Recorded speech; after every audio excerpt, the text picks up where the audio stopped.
नमस्कार दोस्तों, YS info warrior पर आपका स्वागत है।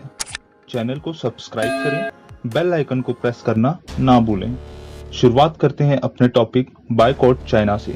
जी हाँ, 25-30 सालों से हम कोशिश में लगे हैं, लेकिन चाइना के प्रोडक्ट का इस्तेमाल हमारे देश में और भी ज़्यादा बढ़ता जा रहा है।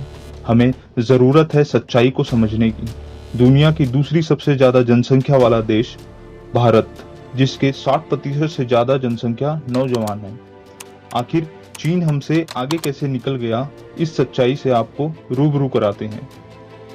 टॉप 5 इकोनॉमिक कंट्रीज है, जिसमें अमेरिका 23.6 ट्रिलियन $, जो कि इंडियन करेंसी में 1674 लाख करोड़ के बराबर है।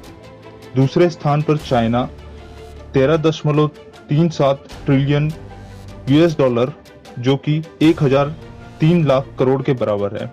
उसके बाद जापान 5.75 ट्रिलियन $, 431 लाख करोड़ के साथ तीसरे स्थान पर है, और जर्मनी 4.44 ट्रिलियन $, या फिर 333 लाख करोड़ के साथ चौथे स्थान पर है। और पांचवें स्थान पर भारत 2.94 ट्रिलियन $, जो कि 220 लाख करोड़ के समान है।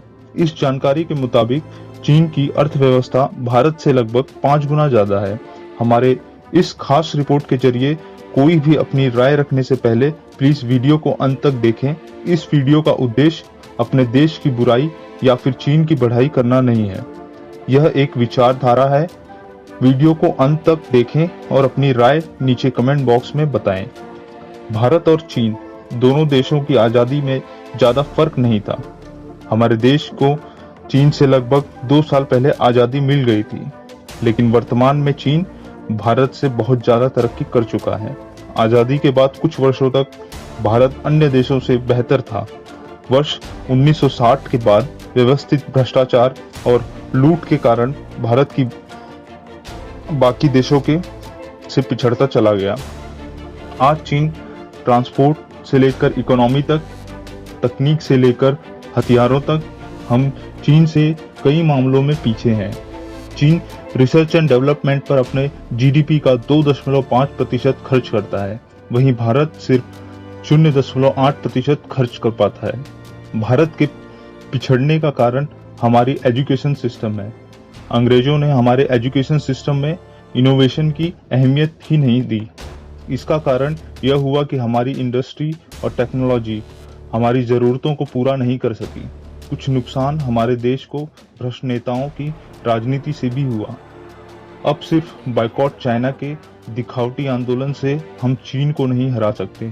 बायकॉट आंदोलन से ज़्यादा सरकार को हमारे देश की प्रोडक्टिविटी पर ज़्यादा ध्यान देना होगा। देश की कंपनियों को गुड क्वालिटी प्रोडक्ट बनाने के लिए प्रोत्साहित करने की ज़रूरत होगी। हमारे देश में विदेशी सामानों की भरमार है, क्योंकि विदेशी कंपनियां सामान को कम कीमतों के साथ अच्छी क्वालिटी के प्रोडक्ट देने में सक्षम है। तो आम आदमी क्यों न अपनी जेब पर ध्यान दे। जरूरत है सरकार को चाइना के साथ ट्रेड पॉलिसी को डाइवर्ट करने की, जिसके फलस्वरूप हम चीन को बिना हथियार के एक कड़ा जवाब दे सकेंगे। हालांकि चीन के द्वारा विश्व में कुल एक्सपोर्ट का केवल 2% भारत में इंपोर्ट होता है, वहीं भारत चीन को कुल एक्सपोर्ट का 8% एक्सपोर्ट चाइना को करता है। इस ट्रेड एग्रीमेंट को बदलने में भारत को लंबा इंतजार करना पड़ सकता है। वहीं सरकार ने विदेशी सामानों की बिक्री को कैंटीन सर्विस डिफेंस स्टोर में बंद कर दिया। यहाँ सरकार को अपने धनराशि की चिंता इन स्टोरों से इसलिए शुरू करनी पड़ी क्योंकि इस डिफेंस कैंटीन में 35 से 40% की छूट के साथ सामानों की बिक्री होती है, जिसके कारण सरकार को टैक्स नहीं मिल पाता।